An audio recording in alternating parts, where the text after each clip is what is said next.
Donald Trump's campaign. This time, a series of headlines that could point to trouble for the candidate. First, from the Wall Street Journal, a scathing rebuke of Trump's conduct. From their editorial board, they write, quote, "If they can't get Mr. Trump to change his act by Labor Day, the GOP will have no choice but to write off the nominee as hopeless. He needs to decide if he wants to behave like someone who wants to be president or turn the nomination over to Mike Pence." Then from the Washington Post, noting his struggle among millennial voters, the paper's writes, "Is Trump destroying the GOP? This new poll will terrify Republicans." Joining me now, CEO of the National Diversity Coalition for Trump, Pastor Darrell Scott. Pastor Scott, welcome. What do you say to what the Wall Street Journal said there, as well as the Washington Post? Let's start with the Journal. Basically, you need to get your act together and stay on script, or else. I mean, or else what? I mean, to be honest, the Wall Street Journal.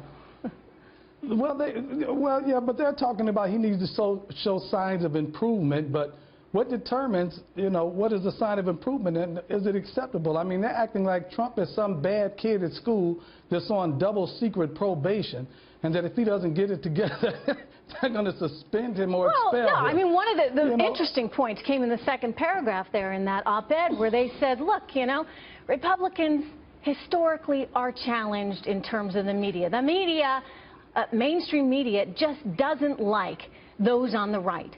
So he needs to accept that and basically not give them anything else to poke holes at.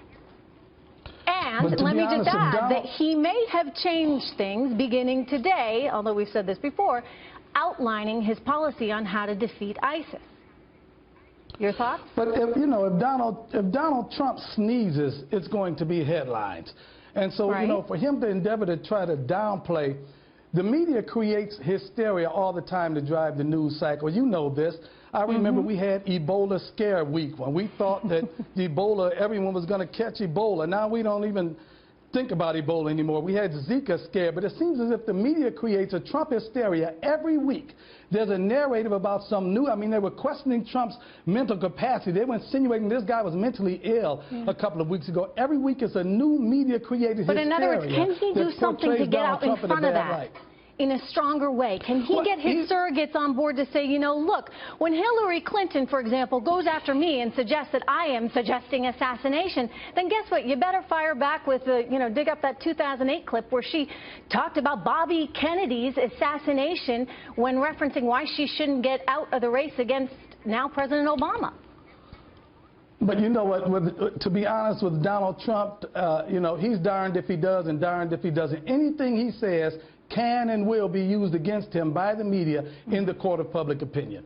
It's just a fact of the matter. I think you're onto something. No matter how he retaliates, he's portrayed as a bad guy. This guy Khan came after him at the DNC, and Trump asked a rhetorical question, and they painted him as a bad guy. No matter what, he's painted as a bad guy. But he has to be careful not to take the bait, because they're going to keep trying that stuff. And he doesn't have a lot of time left. When they keep saying that, watch this now, when they say Trump needs to act presidential, what's presidential? Don't be emotional? Be evasive? Is Hillary presidential when she lies through her teeth all the time? Is it presidential to dance on Ellen or to blow a saxophone on Arsenio Hall show? Just exactly what is presidential? Fair points. Pastor, good to see you. Thank you. Coming up.